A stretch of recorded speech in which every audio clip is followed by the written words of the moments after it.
Welcome to the Slop Farm. Enjoy the video. In this video, I will show how to draw a bike. We'll start by laying down the foundational shapes. Think of it like building a skeleton for your drawing. Use light pencil strokes to create a large oval for the engine block and a slightly smaller circle for the front wheel. Then, add a rectangular form for the seat and fuel tank, connecting these basic elements to establish the bike's overall stance and proportions.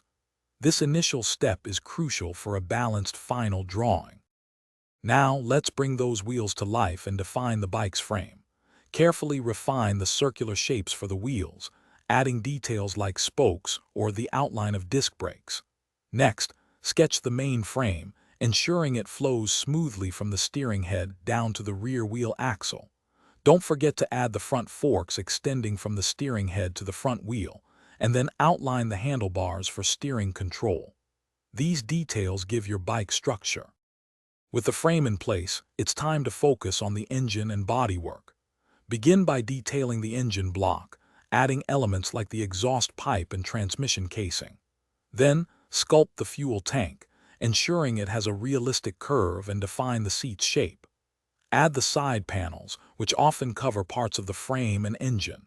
Finally, include smaller but important details such as the foot pegs and a kickstand or a racing stand, giving your bike stability. For our final slide, we'll bring everything together with finishing touches.